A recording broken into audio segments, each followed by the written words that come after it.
3300只俄罗斯船只停滞。西方采取的限价制裁手段似乎击中了普京的软肋，后果非常严重。观众朋友，大家好，我是付强少。过去我们就说过，俄罗斯是一个严重依赖武器出口和能源出口的国家，而石油价格又与俄罗斯政府的财政密切相关。当国际油价涨到每桶100美元时，俄罗斯往往更有兴趣扩大自己的势力范围。这一规律在车臣战争、俄格冲突、2014年并入克里米亚以及今年2月份发生的俄乌冲突均表现得比较明显。因为这些事件都是在油价比较高的时候发生的，而当石油价格降低到每桶50美元时，俄罗斯将失去发展动力，自然也就没有条件主动采取军事行动。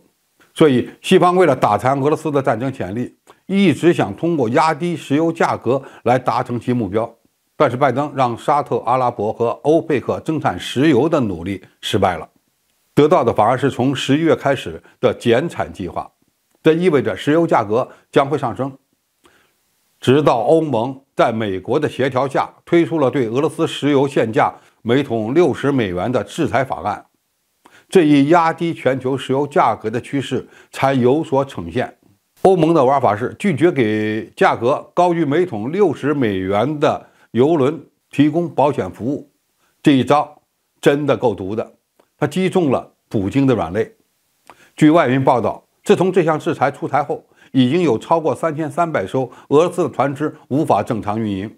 停滞不前。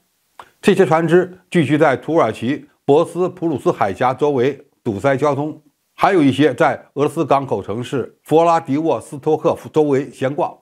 普京正在购买一支由大约100艘老式的或报废的油轮组成的影子船队，试图将俄罗斯的石油推向市场。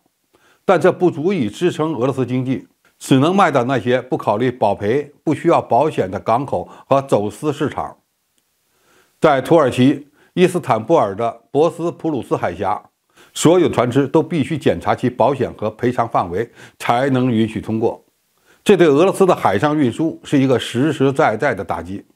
证明西方国家这次玩了一手相当高明的制裁，击中了俄罗斯的要害。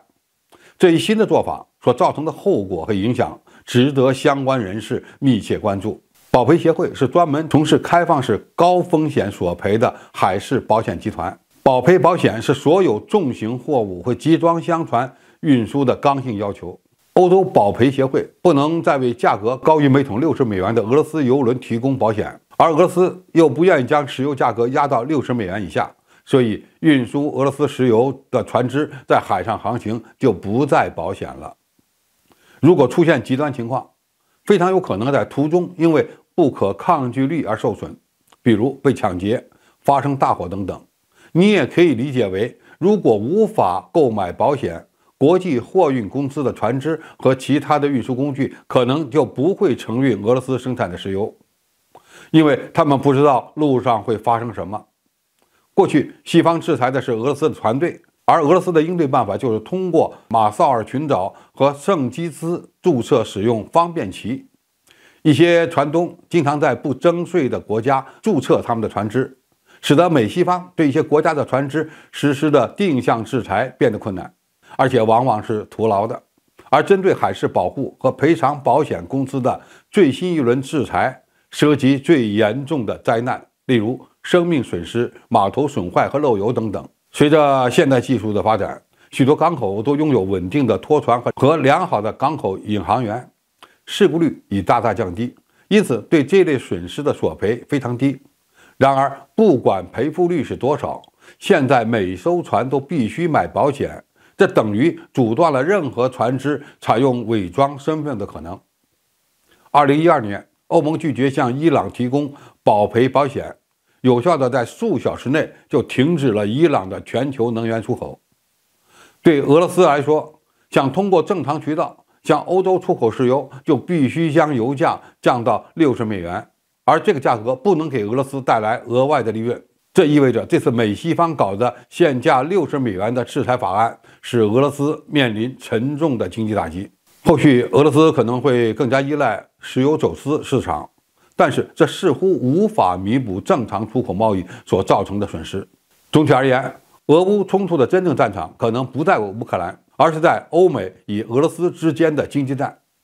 西方如何压制俄罗斯的石油出口？普京如何破局？